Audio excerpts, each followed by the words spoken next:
This Hangout is live. And let's see if I might test the preview here. And one of the things that I discovered was that between the things that we say online and the projection live in the event page, there's about a 15-second lag. And then it's going to depend upon your operating system and your connection to the internet. It may be much longer than that, but it's usually about 15 seconds. Saturday The Morning Marketing Smarties. Oh, and what am I freezing again? Yes, Oh my God. the delay is actually delay introduced, I think, by Google and YouTube. It's a deliberate measure in a way. It's a they are also in a way monitoring what's being said, not what's being said, what's being broadcast. Is there a copyright material that's being put out, and those kind of things. So. Well, that's interesting. We might incorporate this back into the conversation in a minute. But let's introduce everybody so they know what's going on. Good morning, everybody, and welcome to Saturday Morning Marketing Smarties. I know it's not Saturday morning everywhere, and even our guest is probably in an atmosphere where it's late afternoon. So we'll be writing more. This is the Smarties Show. It's an education-based series dedicated to engagement, inbound marketing, and sharing. And I hope that this entertains you as well as educates.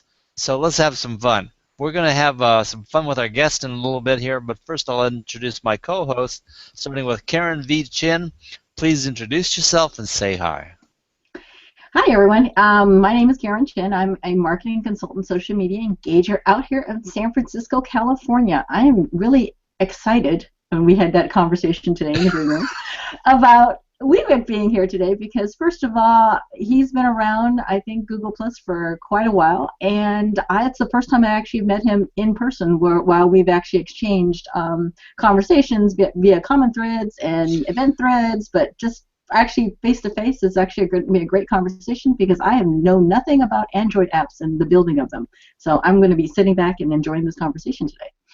Yes, and that's a really good point. We've talked about mobile this and mobile that and the big mobile boom, but I have been trying and trying to find an app developer, and there was one right in front of us all the time. So that's, as a result, we have this show today. But first I'm going to introduce my other co-host, and that's Molly Youngwood Geiger. Say hi, Molly. Hi, everyone. I'm excited to be here today, and I'm really excited to have Vivek on the show. I've known him for, gosh, probably a couple of years now. I've interacted with him on the Zara Altair show and in the Hangouts Help Forum and several other places, and I'm really excited because I am a developer, so I'm very interested in learning more about app development. I do develop apps myself, but I always like to take notes from others who develop apps as well. I think that this is going to be an educational event. The reason that WeWake is here is basically because we got to know each other outside of Hangouts, and I mean not in outside of Hangouts because it's almost all been in Hangouts, but Hangouts on air and broadcasting for the purposes of audiences is not where we met. We met and got to know each other from hanging out on the side, and we started talking. And lo and behold, he's not the person that I initially thought he was. I got to know WeWake from comment stream. Is that good or bad? Well, it's true confession time for me. True confession, because this is living proof that people's initial opinions and perspectives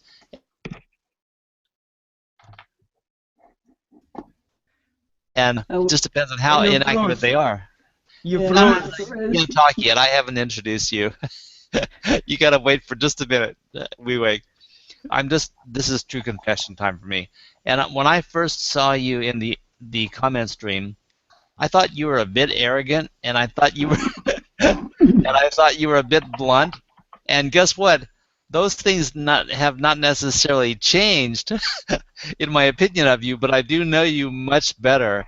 And the arrogance clause has gone way down because you are not the arrogant person that I thought you were, but you are blunt. You tell it like it is, and that's part of what I love about you. And we're going to introduce you now. So Vivek, go ahead and come on and say hi, and then very shortly we'll give you the platform to be able to present yourself. So say hi and initially. Namaste. And so first of all, you're coming from what area of the world? I originate from India, but now I have been in the UK. Shall I say since the turn of the century? Wow. It just makes you. So there's been a lot going on since the turn of the century. Which century are we talking about? No, I'm not Doctor Who. I'm not Doctor Who. So. Good point. It's got to be this one or the last one, right? And there's been only one turn, so anyway. Well, one turn while you're still alive, Roland. I mean, there's been many turns, but. I see 2 turns of centuries, but I say that now. But since I was born right in the middle of one, it's going to be kind of a long haul to make the second turn, and very unlikely, I might add. So anyway, before we continue on, and I can turn it over to Vivek, there are some people in the audience, and I just wanted to acknowledge part of who you are,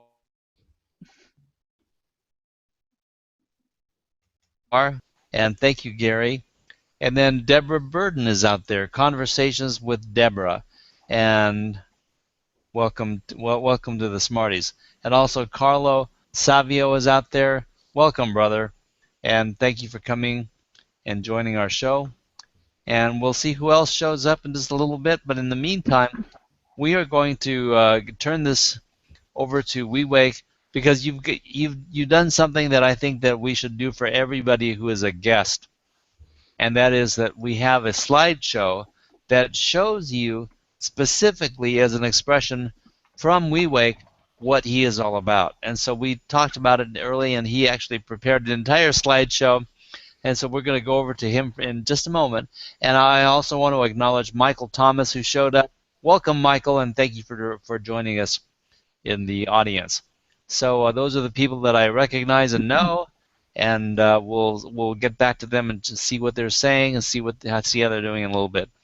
Meanwhile, I'd like to turn this over to Vivek, and you can take it away with your PowerPoint presentation if you would share your screen and show people about yourself, unless you have any questions for the rest of us before we get started. One slight correction there. I won't be using the PowerPoint all the time. I would be coming in and going out of your screens and so on. But anyway, Namaste. My name is Vivekanand. People call me Vivek. Let me take under a minute to tell you about myself. Now, let me change my HOA overlay just to, not that one, this one.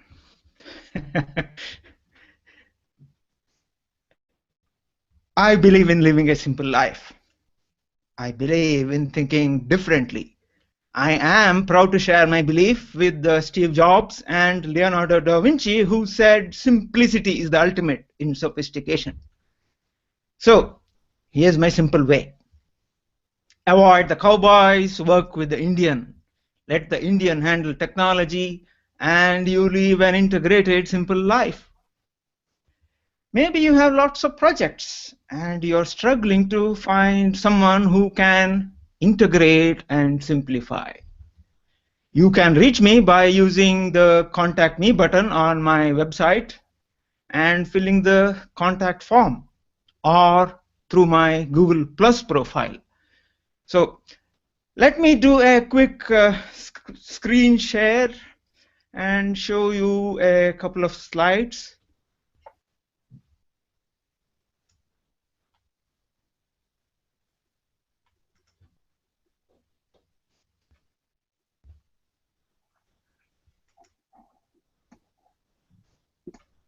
Few facts about my name. I am named after a saint, Swami Vivekananda, because I was born around this saint's birth centenary, and that is his image. One of his famous sayings is, "Arise, awake, and stop not till the goal is reached." He was a spiritual leader. Together with his guru, he built a worldwide spiritual organization called as Ramakrishna Mission. Most of you find it hard to pronounce my name, so here's a clue. As you wake up from your sleep, you say, Vivek.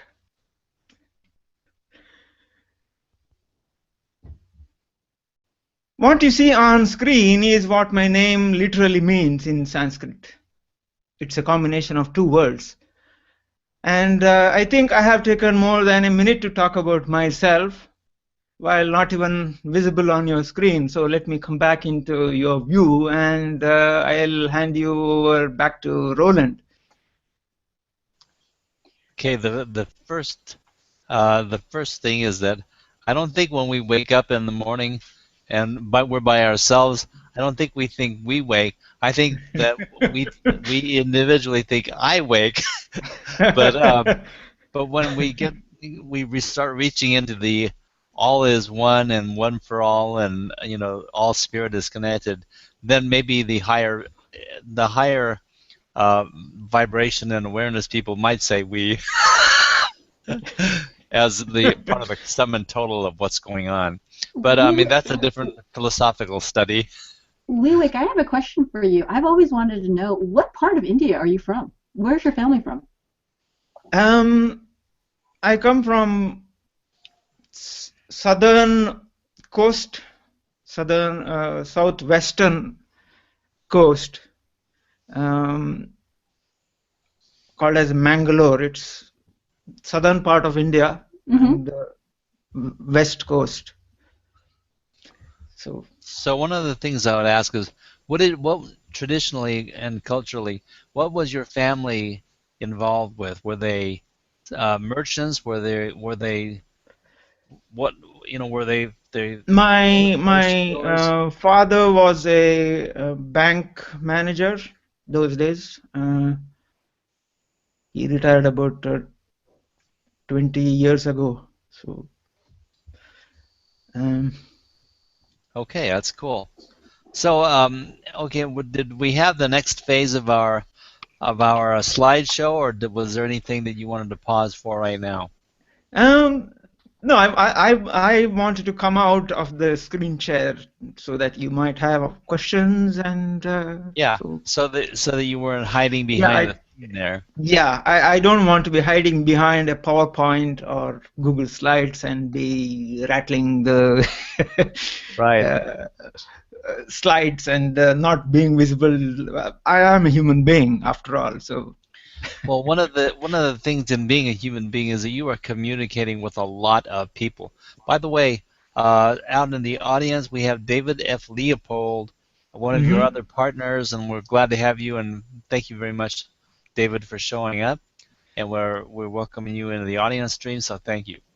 And you interact with a lot of people. You spend a lot of time, and you are not the person. This is one of the things that I really admire about you, is that you're not leading with your pitch. You're never talking about yourself. You're never saying what you could do to whatever. You just give people things that help. It's very much like Terry Lee Britton, who used to be one of our co-hosts here, and how he was always generating things that help people. And so this is what you do. And whenever someone comes up with a question, you come up with a solution or a suggestion for making their situation better, which I fully admire about you. But Thank in the you. process, yeah, but in the process, you meet and get to know people, and so that's part of like basically this is what I aspire to do, something very similar, help people.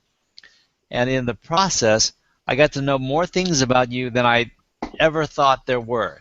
And part of it was your background, and you have several backgrounds. We want to end up this conversation later on talking about androids and mobile. Mm-hmm. Apps. Oh. Did I freeze? Yes.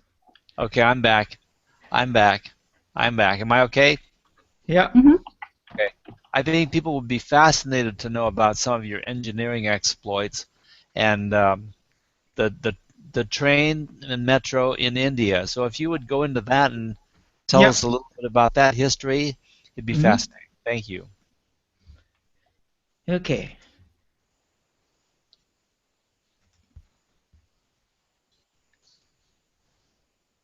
So yeah, I would like, as Roland asked, I would like to share with you the greatest achievement of my life so far. You see the photo of the underground metro train, and the project was called MicroTrack. MicroTrack was a turnkey project undertaken by NG Electric Factory. This was to provide underground metro train for Kolkata, India. And last couple of days, Kolkata has been in the news here, at least on the BBC. There has been some accident or something. A few people have died and so on. So it's in the news, but for the wrong reason. But anyway, that's what's happening now. So MicroTrack was a turnkey project, and this project used a programmable logic controller, or PLC for short, to control the train. The PLC would accept commands from the train driver and control the traction motors. So, what's the big deal, you ask? Yeah, you probably have been riding the train all these days, and so what's the big deal? Yes, this was a very exciting project, as it was the first underground train project for India. Most importantly, all the lives of the passengers of the train were in the hands of the program running on the PLC. So what were the challenges we had? Traction principles and how the metro train works had to be understood first, so as to be able to intelligently answer the questions the customer may raise about our product. It was required to develop a diagnostic system which can prove to the metro officials that our MicroTrack behaves exactly as required. It was required to source all the hardware and software for the diagnostic system and write all the software for the diagnostic system. A lot of data had to be acquired. 48 digital channels which had on or off status of various switches, doors, and a whole lot of them. And 8 analog channels. These were voltages applied to motors, current drawn by them, speed of the train, etc., etc.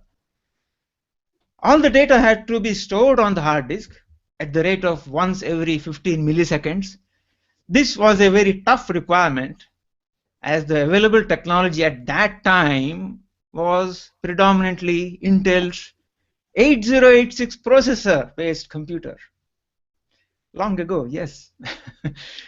All of this was to be done while the train moved at 60 kilometers per hour under the control of microtrack. All of this had to be done on the train itself. And show live data in graphical way while the hardware is already under stress due to the moving train. The metro train had a very tough operating cycle. The train had to start moving, reach a peak speed of 60 kilometers per hour, and then smoothly decelerate and come to a perfect stop at the next station, which is only 1 kilometer away. So what exactly did I do? I led a team which designed and implemented a diagnostic system after procuring the necessary hardware and software. I wrote all the software components and helped the hardware team to develop the necessary hardware interfaces. Another member wrote the PLC program. In this photo, you can see my manager capturing some live data on a slowly moving train using the diagnostic system I created. Notice the charts being shown on the monitor. The software was designed to show them in color, but a color monitor was too bulky and delicate for use on a moving train. Of course, LCD monitors were yet to be invented, you see. This is one of the photos we were allowed to take on the train showing the internal control systems. You can also notice the skeptical expression on the face of one of the railway officials who wasn't really happy about our taking a photo, nor was he initially confident about our test. He was half expecting the whole thing to fail. Here you can see the faces of the railway officials and myself showing the diagnostic to them. As you can see, the formerly skeptical railway official has now turned around and is watching with interest.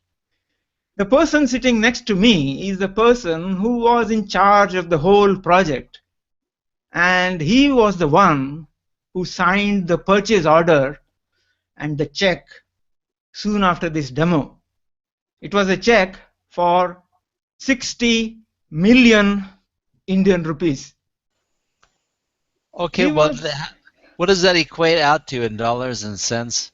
Yeah, you even if you divide that by 100, you can still see the. Oh gosh,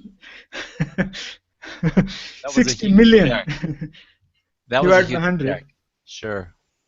And what year was this? This was 1990. Okay, so you've been doing this type of thing for a long time. Yeah, and he was so happy and confident with our demonstration that he put this same train on active service at 5 p.m. during peak time the next day. And wow. He asked two of us to be in the driver's cabin just to make sure everything was well. Thrilled and scared at the same time. But the live service went very well indeed. This has been the greatest achievement of my life so far because of the challenges we faced and what we achieved. The check that we received for the company was enough to pay the salary for over 6,000 employees for 1 month.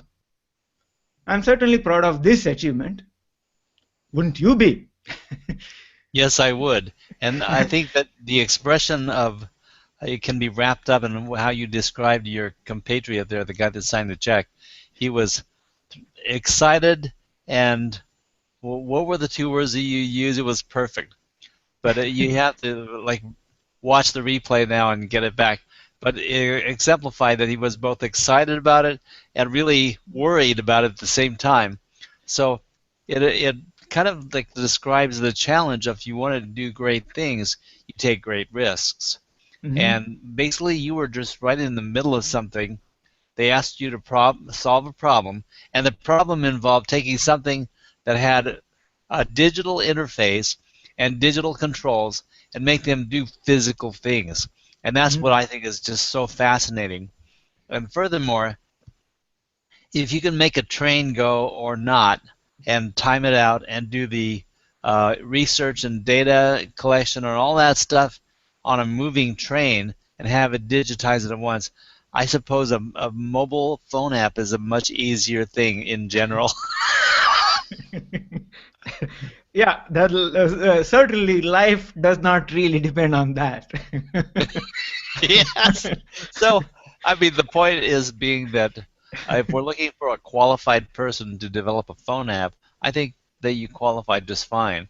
And basically, all you had to do is transfer your learning from what you were doing digitally in C++ and other programming language and convert it to the Android platform to learn Android programming. So how hard was that? Yeah, that wasn't that hard, and in a way, if you are asking me what I can do for you, I can move on to the next bunch of slides and explain, Okay. or you can also ask me any other questions. So, Molly and Karen, do you have anything that you want to ask Wee before we move on? Just a comment. I can appreciate your experience that you had with developing this. I had a similar experience where I developed a database. I'm not going to go into it, but it really gives you a sense of accomplishment when you can come in and assess a problem and come up with a solution that not only makes you happy, but it makes the business owner happy. And I think it's an excellent display of your skill set that you were able to come in and take a real world problem and solve it. So that's awesome. thank you. And as a result, he paid everyone's salary for a month. How many people were involved in that again? The company employed 6,000. So he came up with something that literally generated the income for 6,000 people for a month. Well, 6,000 people and their families, when you think about it. Well, yes. Right? I mean, not just individuals. I mean, their families, and then probably within the communities of these 6,000 where they live. But I guess my question, Vivek, is with this great achievement, and the train is still working, other than what was happening lately. What would you say? How many people you think your company and yourself touched in terms of moving? I mean, in India and Calcutta, I mean, you think about it. I mean, it must be like what, 1 million or 2 million people a day use the trains. Yeah. So I mean, that in itself, I would think we should talk about is the great achievement is basically moving people to and from. Yeah. It's a great insight, Karen, and it's like very important for me that we look beyond what we think we see. And this kind of thing is like when you extrapolate that out, how many people's lives have you affected in the process? That becomes a massive number, and so it's pretty impressive. It's pretty amazing. And what is also amazing is that you don't stand on a pedestal talking about this personal achievement degree every day of the week. So this is part of what I determined was my false viewing of what I consider your arrogance is like non-existent compared to what you can actually do and what you've achieved. So let me lay that flat on the table, okay? So anyway, and plus, you know, the biggest screening devices, you would have never been on this show if you were an arrogant bastard. Excuse me. But I have strong feelings against arrogant people, and so that's part of the nature of my show. So if I strike anyone as being arrogant, please tell me. So anyway, moving along here, we're ready for the next phase of what you have to offer us in your slideshow and anything else you want to give us. Yeah. Okay. Let me again start the. What can I do for you? So this is a mind map of my skill set. I know it's very sophisticated. Quite a lot of it. Probably not really readable, but Here's one branch zoomed in, which is computer related. What can I do for you actually depends completely on your needs, your pains, and your projects, and hopefully solution for them is within my skill set, hopefully. So yeah, this is, I don't know whether you want to see the slides, the mind map again or not, but that is another segment before we move on to the Android segment. So I'm going to stop the screen share. And I actually like that term, your mind map, and it kind of has me thinking, what does my mind map look like? I have no idea. I've never even considered laying one out. And in terms of that, what about our viewers? What do their mind maps look like? So I think that's a very interesting strategy that you just shared with us. There's an old blues song, and it's called Before You Accuse Me. And the basic line of the song is, before you accuse me, in other words, accuse me. Before you accuse me, take a look at yourself. And yeah, self-looking and self-examination is very important. And when you look at a mind map and you evaluate yourself, especially when you're designing the map yourself, I think the first thing is you're going to be surprised at what you discover, because we're so busy looking at the world that we tend to not look at ourselves. But when we take that self-analysis, we're going to realize certain things. We're going to realize things we like about ourselves, things we don't like, and then we're going to remind ourselves that we do have a lot more experience than we think we do. So much of the time I tell people, you're enough. You don't realize it when you're thinking about your life and what you're doing right now and what your occupation is. But if you want to start something that's meaningful to people, you probably already know what it is. Vivek, I was a question back to your mind map. Is it? It looks very evenly distributed, like left brain, right brain. I mean, in terms of your mind map. I mean, most people are either right or left, but it seems like you got an even balance of the two. Yeah, at least I try to do that, in the sense,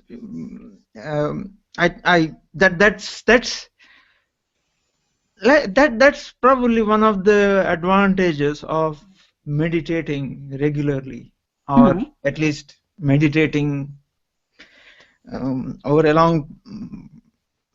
I have been meditating off and on since probably I was about 16, 18, something like that. So my dad meditates daily. So I got it from him. So your point about right brain, left brain, yeah, the meditation brings the balance by connecting the two. So that's an interesting concept, because I never thought that meditation could make you, balanced in that sense. But it seems, by just looking at your map, and I haven't gotten into the individual lines there, but it just seems that you're just extremely symmetrical. my way of putting that is, at least I always try to, and mind you, the balance is not a stationary thing. It's like you're riding on a bike. You're not sitting in a car. You are in a bike. Balance is always dynamic. You stop moving, you have to put your foot down, or else you'll fall off. So. Well, and something I would add to that is like you say, you're constantly evolving, you're constantly growing, you're constantly learning. So that mind map is also doing the same thing. In fact, I complain a lot about my resume because I cannot keep up. I learn so much so fast. I can't keep my resume updated to be able to reflect on my current skills. Like, I don't know. I can only imagine, with the mind map, it's probably a similar situation, because you're constantly learning, you're constantly evolving. You want to make sure and include that. But again, brilliant example on the mind map. I really like it. That's really funny what you just said, because I mean, really, we are all learning, especially in the Smarties motif, because we base this show on education, and we want to teach, we want to learn, and nobody is standing on a pedestal saying, I'm the master here, and I know better than all you guys, so I'm going to curate, and I'm going to control the content that comes forth. I mean, I really rely on people like all of you in the green room today to bring the information forth so that the package that we deliver educates everybody. And even the participants in this show learn something in the process. So there have been a lot of times where I've been in the show and I thought, gee, I just learned something from Molly. I didn't know that, and it's been a year. Or, gee, Karen brings up a really good point, and I've got to really focus on this next time. And we learn and change according to these conversations. But I think also too, when you think about it, if you're constantly learning, you're constantly keeping your brain, growing in a sense that's what keeps you young.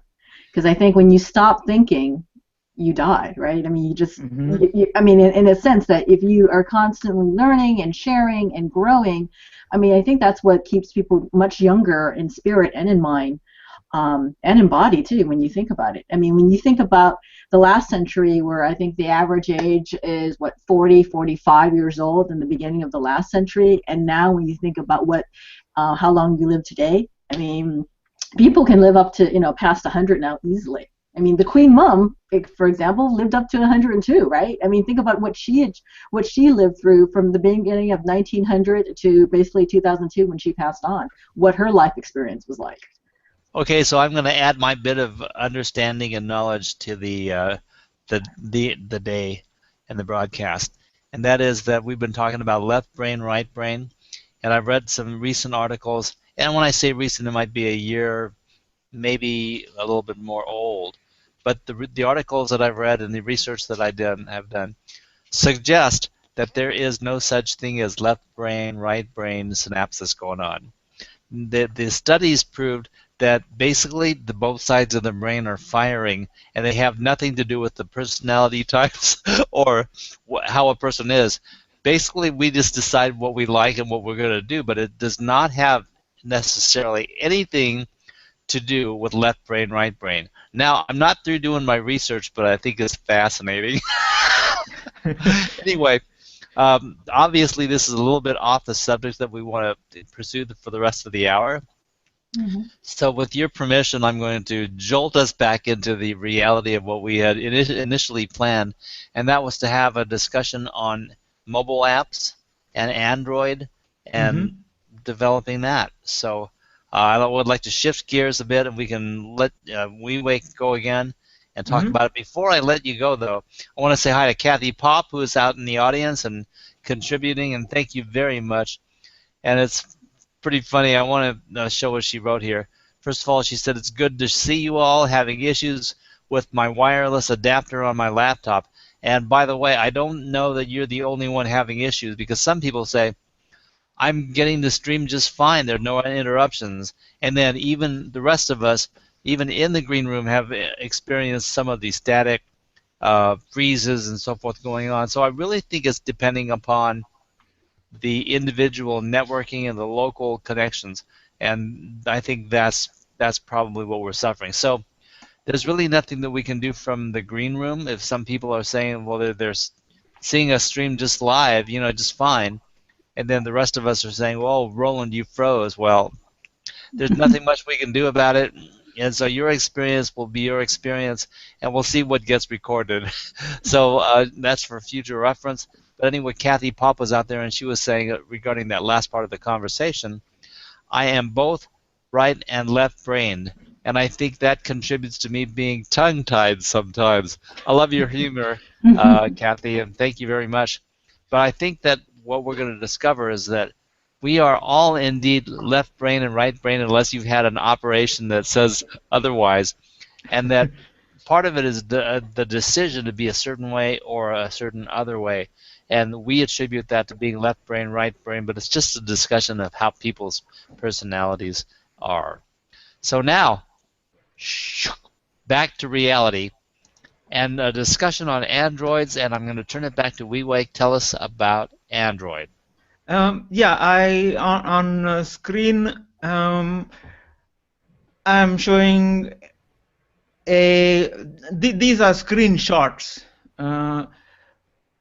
of a emulator which I can run on my computer, and this is used for developing the Android app. This is actually a screenshot of these are the two apps that I have developed. One is called as Vishram, that is this one, and the other one is, this was developed long ago actually. This can actually be useful for all those people who run a Hangout on Air with a specific agenda. You have a agenda. Let's say you want to talk about something for 5 minutes, something else for 6 minutes, another thing for 10 minutes, and you want to keep to that schedule and so on. For them, this app will be very useful. I had written it long ago, and this app is there on the Google Play Store, and you can download that if you want. This app, the middle one, Vishram, has been developed based on the 30-day challenge. These are my affirmations. What I would typically do is I read the affirmations before I go to bed, read them 3 times, and then actually just press this button on my phone, and that plays music designed for me, and that keeps playing for about 45 minutes, but I would be sleeping. That's part of the challenge that I have taken up. Inspired by Roland and his team. Okay, so this app has been designed specifically for that. So this one is a second slide. When I actually press the button on that app, it changes, the prompt changes and says repeat affirmations, and it starts playing the music. Whereas this one is, as I said, run your scheduled Hangout on Air. And these, let's say, for example, these are the items on your agenda. And this is an app which you can use to keep timings. The point is, when you're running a Hangout on Air, you don't want to stress your computer with something else. So I suggest using another device, such as your mobile phone, to keep time for you. So what this typically does is you hit this button and it starts introduction, and it keeps time for 1 minute, and after that 1 minute it will beep, and then it will help you to keep your times. Vivek, I got a question. How long does it take you, to plot this out? Do you storyboard your app out first and try to figure out how you want it to, in terms of the architecture of how it lays out, and how long it also takes for you to build an app?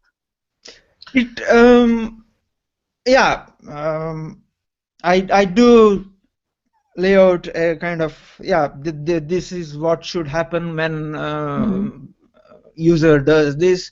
But behind all of that, the first question I would ask, if somebody wants an app to be developed, the first question I would ask them is, why do you want to develop an app? What's the aim? Why? Okay, you want to develop an app? Yes. You want to give me some money? Yes. Fine. Thank you for that. But why do you want to develop it? What's the end game? Why do you want to? What do you expect the end user of your app to get out of it. So I would start from that and then proceed further. I mean, how I do it would be, I would say how I develop the app is what the customer would be paying for. I'm curious, what platform are you using to develop the app? Because I'm a website developer, and I know I use software, so I'm just curious, what platform are you using to actually develop the app? Initially, I started using Eclipse for developing the app.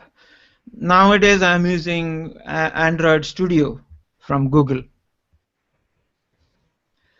Have you? Are you specifically developing just Android apps at this point, or are you going to consider iOS in the future? iOS has one, not an issue really, but one requirement, that is one needs to have an Apple computer, Apple Mac, or and that is a expensive thing for me at the moment. So that is what is holding me up. Otherwise, I would have gone into, because Apple iOS is actually Object-C. Can you tell me a little bit more about Android Studio? I mean, is it something you pay for? Is it free? Is it something? So it's free. It's free. Oh, that's good to know. And in terms of actually developing the app, are there any tutorials, or is it you just there are plenty of them. Yes, plenty of them. Oh, good, good, good. So it's something that, if you really, want to go experiment, you could actually just visit, the Android Studio and do some research and maybe even take a crack at developing an app. Mm-hmm. Yeah. That sounds interesting. So in that sense, when someone wants to develop an app and I ask them why you want to develop an app, some of them go back and say, okay, let me try it myself. But then that actually in a way weeds out some of the people who are just asking those questions. And if I had continued with them, I would have wasted my time, I would have wasted their time, and in the end they would have been unhappy people. So, well, running an agency, you have to learn, or a business for that matter, you have to learn to qualify your customer, your clients. Meaning, some people, it's just never going to be right. And so I can totally relate to that. I've had situations like that.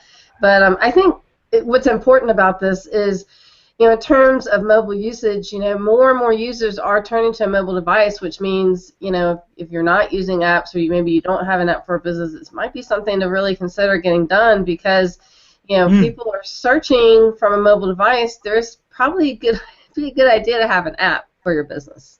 But then again, we'll have to answer the question why. Why do they need an app? Just to promote their business if they use an app? Whoever is using the app needs to have a reason, valid reason. I mean,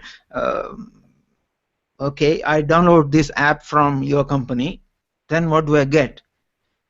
Sure. I run this app. Do I get something benefit out of that? Only then I would download the app from a business. Absolutely. Well, the reason for is always concerning some functionality and need.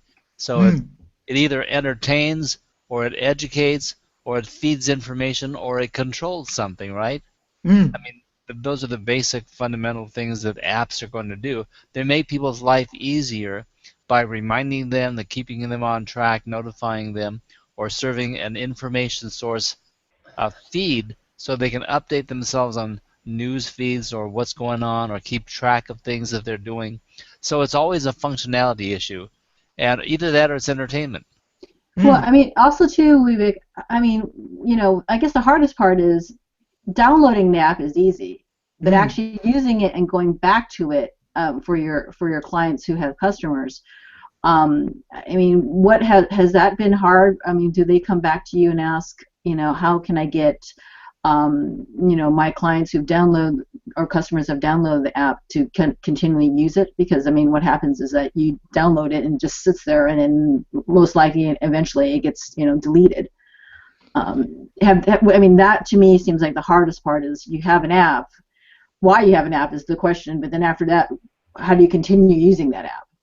It all has to do with relevance, right? I mean, if they download something that they're not going to use, and they didn't really need it in the first place, and people download things all the time, and that it goes right into the category that you just described, Karen. And so one of the reasons that I'm having this show today with WeWake is to prove that you can develop an app, but you've got to focus on the reason why.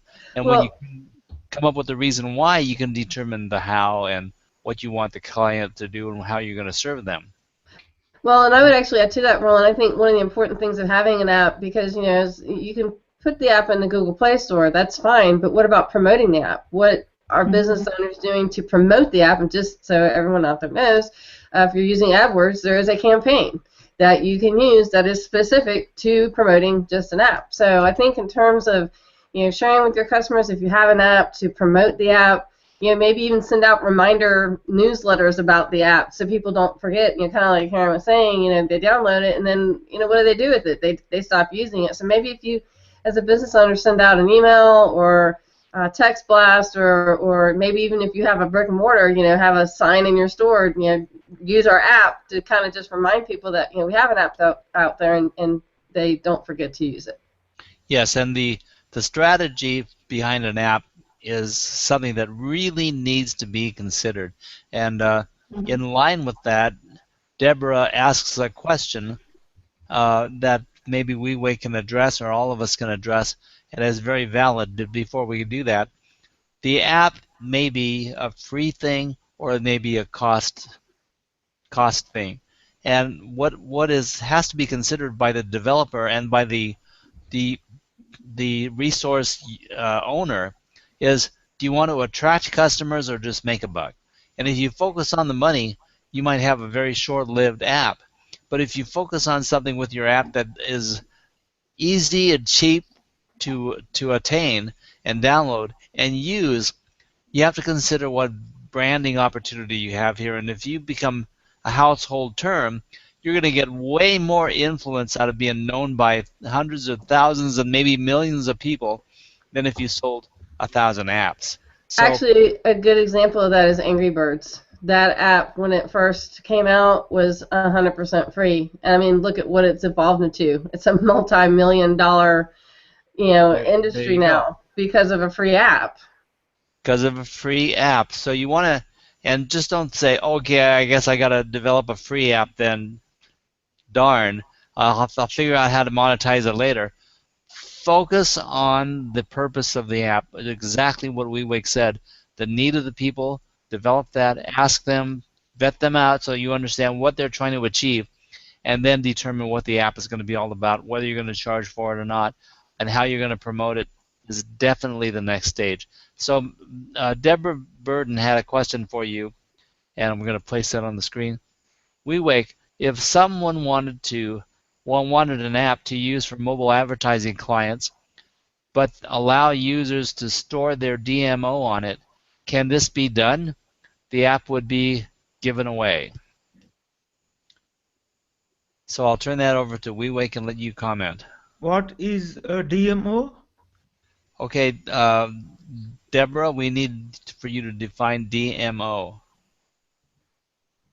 So we'll get back to that in a bit, but a lot going on here. Sorry. Yeah, but so we'll address that if you could elaborate as far as what a DMO is. Meanwhile, we have an assortment of other questions, unless any of my co-hosts have anything to ask WeWake before we go. Okay, so I'm going to ask the first question that I would like clarified. Well, Molly, you had something? I was just going to comment that, I mean, me personally, my question would be, how does a developer get started? I mean, what if you're not a developer? Is this something that you need to have development skills to even get started, or is it something you should kind of gradually get into? That would be my question.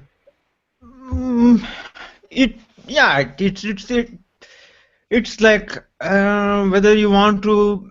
It's like you can play football for the sake of it as a fun game, or you could get yourself trained and become a professional footballer, probably make millions. But it all depends on what you want to do. But then, yeah, let's elaborate on that a little bit.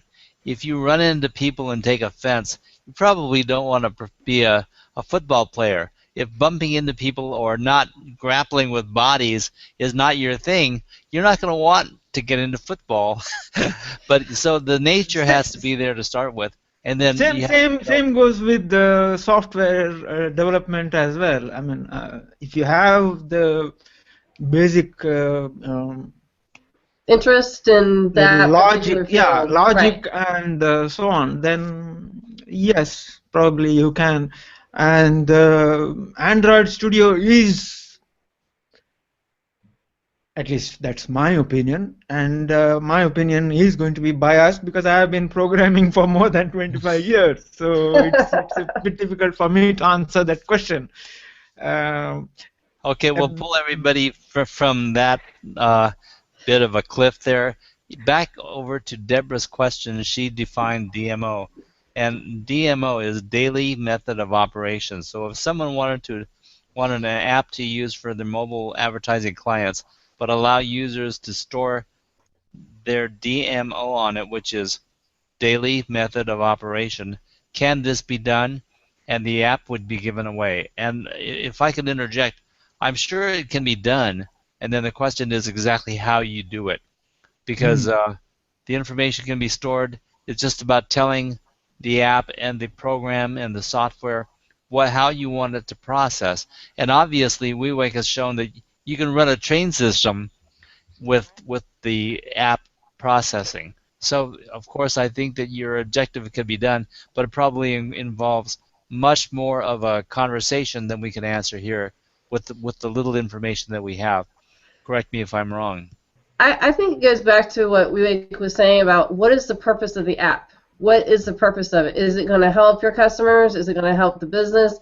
And something I've heard recently, a lot of major brand stores, I'm not going to mention any names, they're actually developing in-store apps that actually is a directory. So it's like a map of the store, and you literally type, I'm looking for beauty products, and it will take you, the app will open up, and it will take you to that section of the store where the beauty products are. And I think that is a brilliant idea because it serves such a great purpose for customers in that store.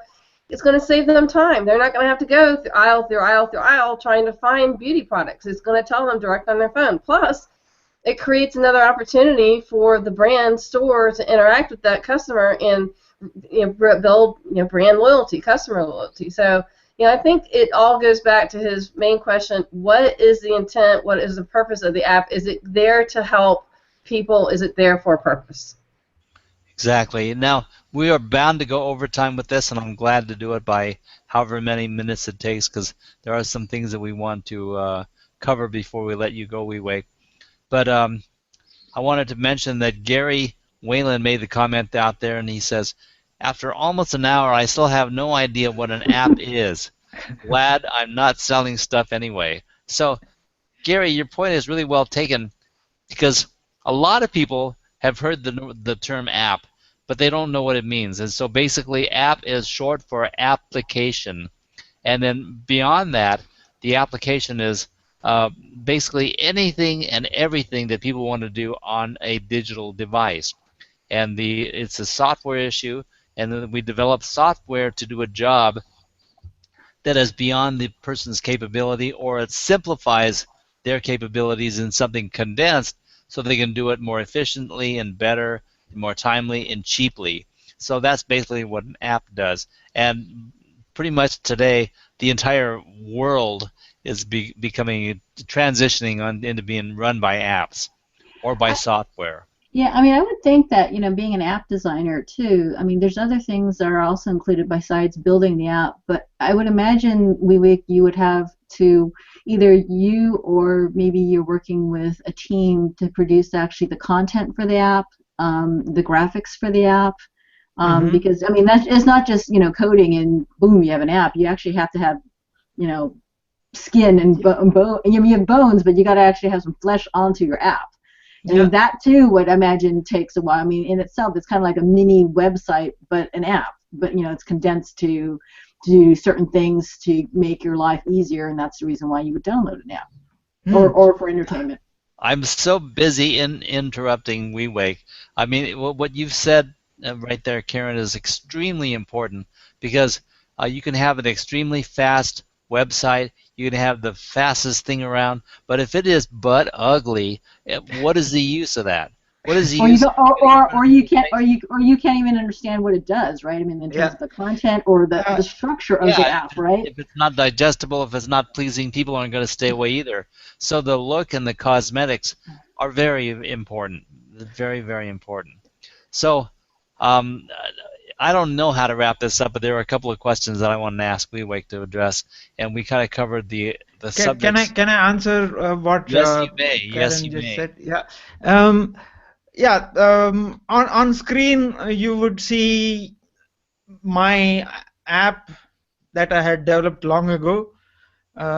This one, if you can see the mouse, and then I have put a YouTube tutorial of how to use this app, and when you click that, it actually opens this and it plays this video.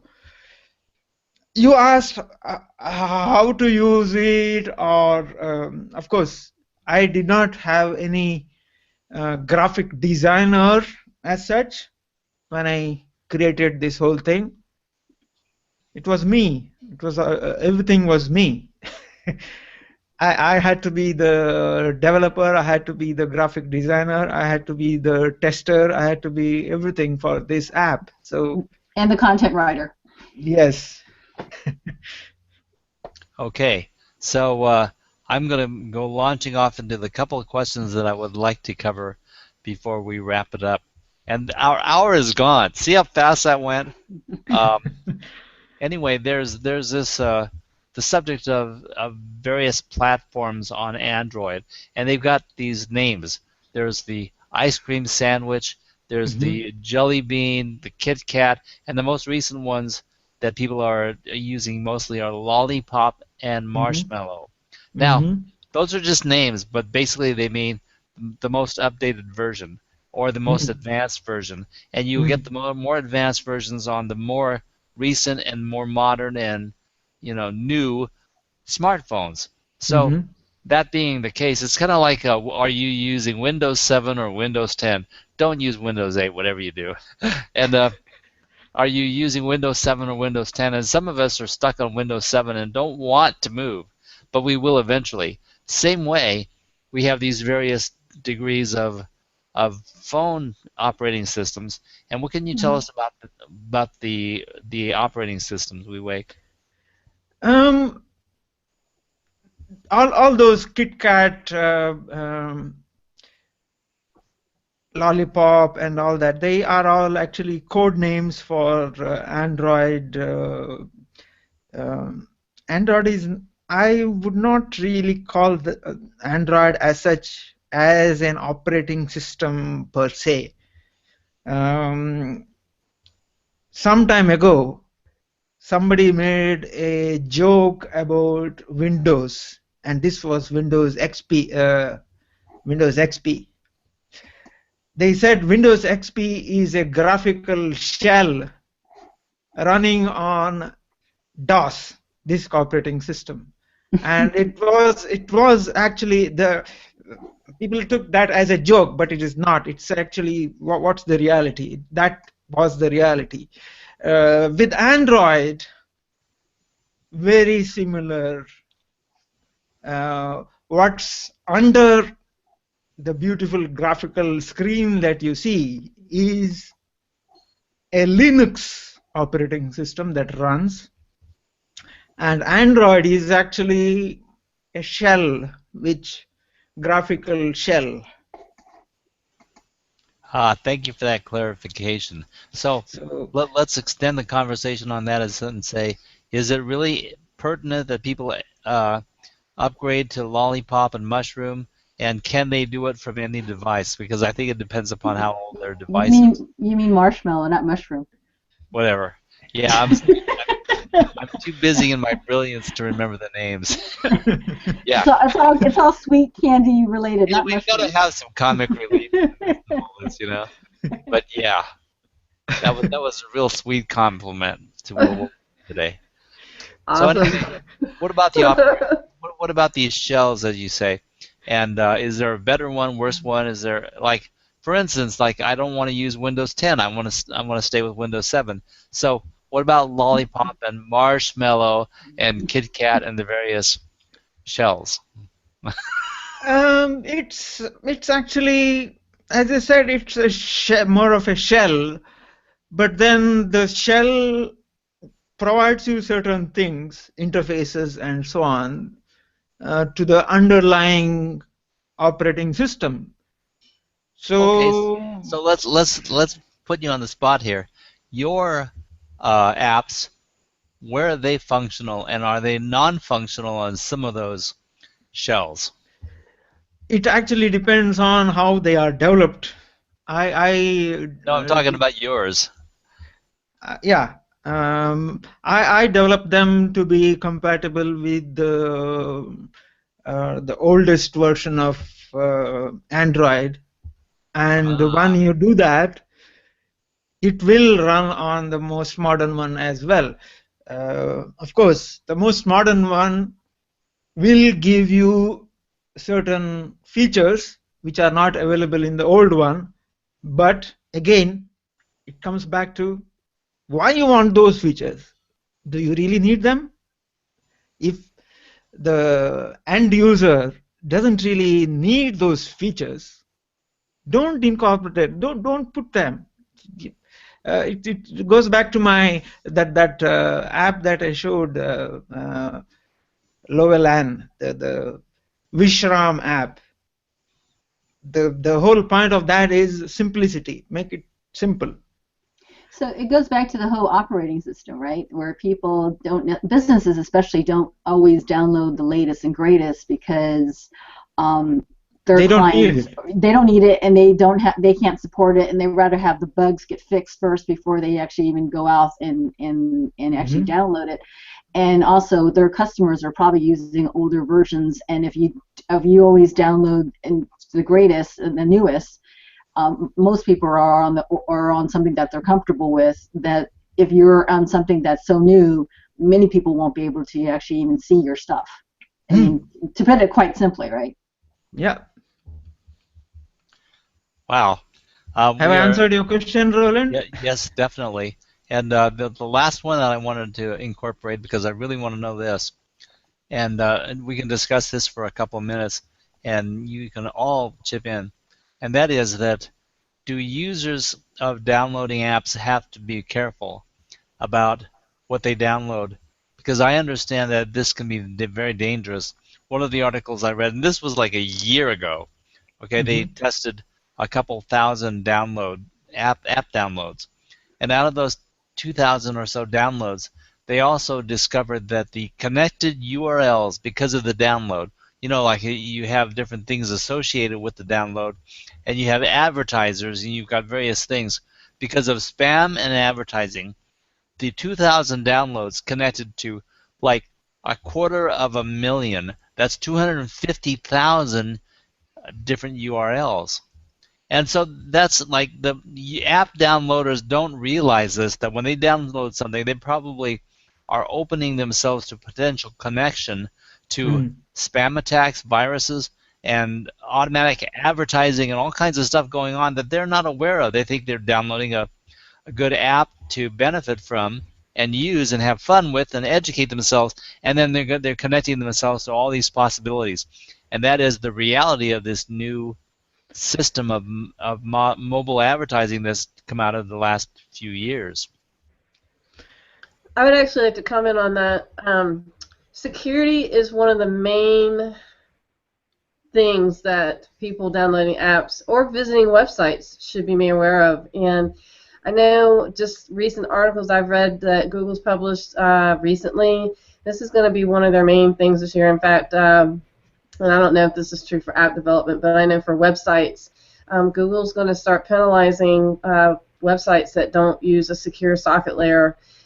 This is something, I think we briefly touched upon this a few weeks ago, but in terms of mobile apps, it's the same deal. You want to make sure that the app that you're downloading is not going to have malware or not going to phish or create an issue for your device. And so I think one of the things to be aware of is where are you downloading that app from.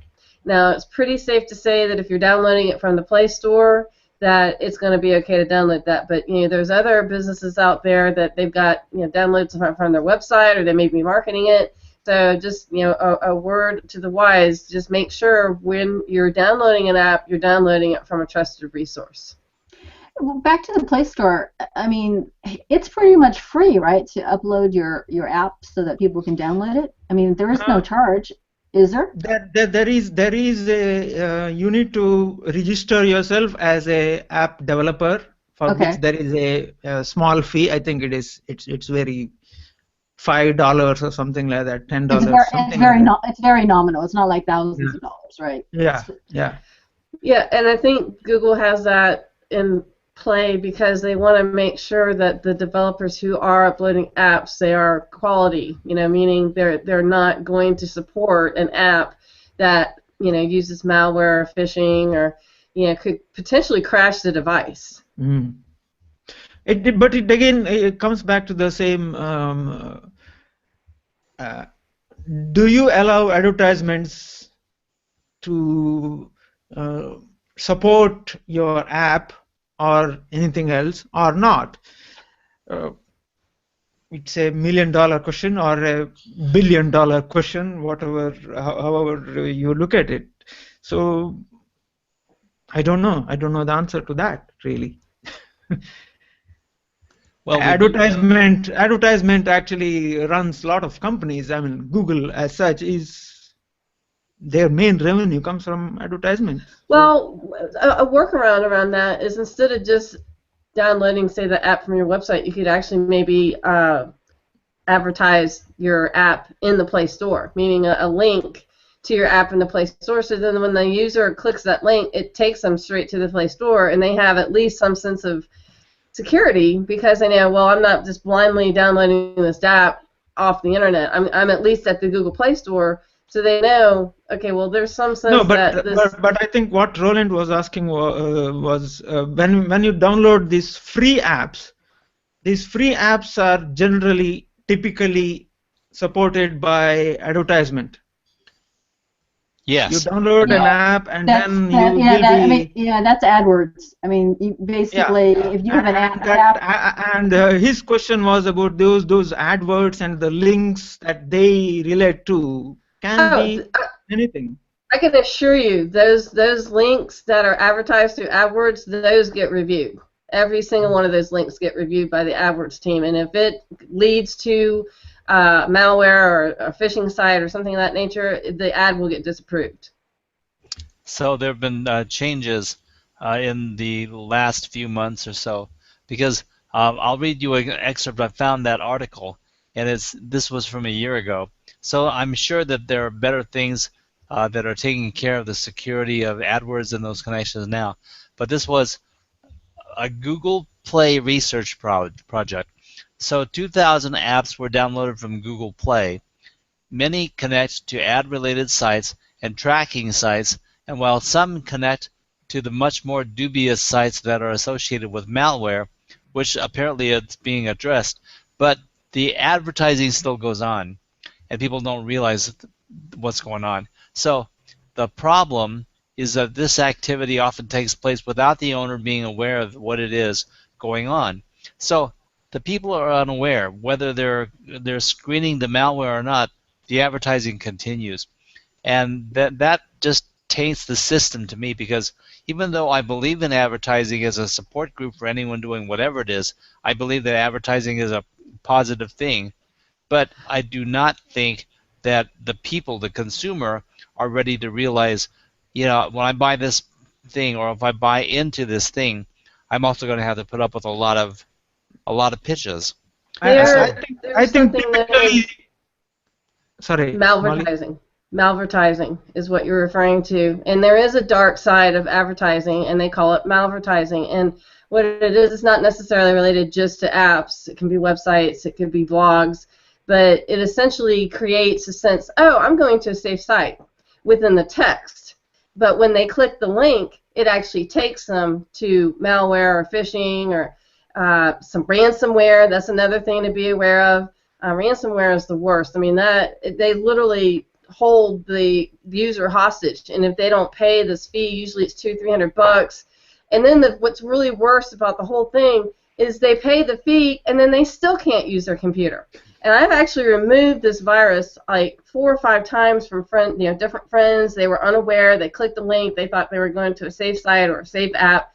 It crashed their device, and it's really hard to remove. In fact, one was called the white screen of death.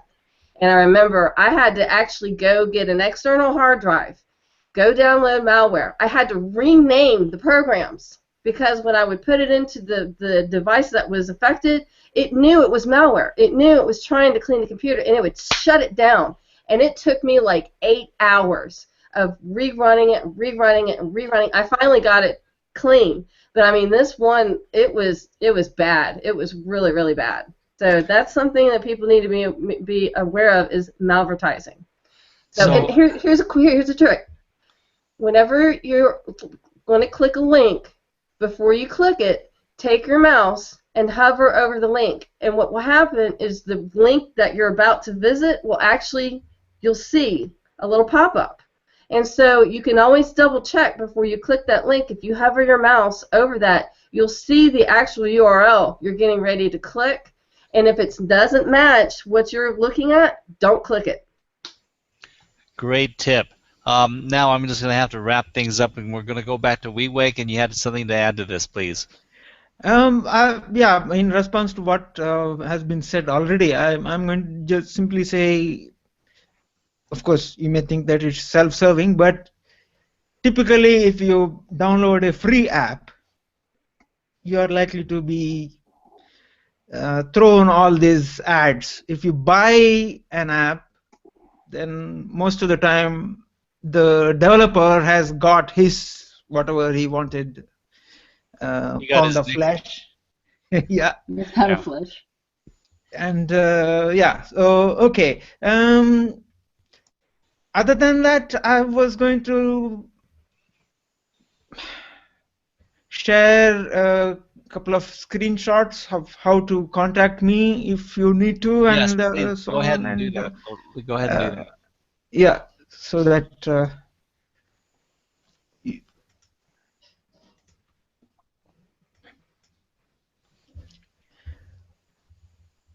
how to contact me is on my website. On the screen, you would see my website and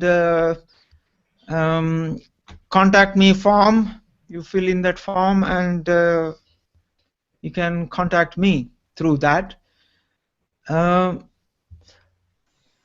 You can also sign up for a free trial, and this free trial will be for Google Apps for Work.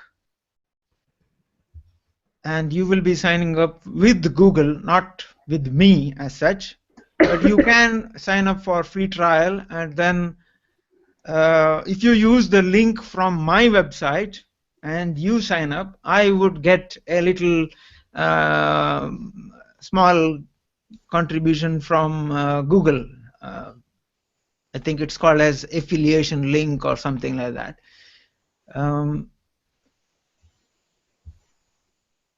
You could encourage me. This was something Roland and Loveland and myself, we worked out the other day. If you want to encourage me in what I do and so on, you can go to this website, my website, on this page, and pay what you like or not pay what you like. I'm glad you followed through and developed that, Vivek, because one of the things is, as I said at the very beginning of this, you give so much to the people around you, and you don't think about, well, so let's see, if I do this for you, I'll have to put a price on it. Yeah, I have yet to run into that from you, which emulates a lot of why I'm so poor. Uh, so, I can really get behind this concept. And indeed, if you've benefited from WeWake, I encourage you to encourage yourselves to go and make a small donation. And when you add up a lot of small donations, they add up. So do that if you can. And also, Deborah has another question that we're not going to get to today, but we will follow up and then comment to you and see if what we can do to help you out. People, thank you very much for the interaction and the comments from the comment stream. We are 20 minutes over the hour. The takeaways are: be very careful what you download and screen it in advance, and clean up your phones when you can. But if you develop an app, think about the reason why and think about how you're helping people. And those are the important questions to ask before you decide what kind of app am I going to develop.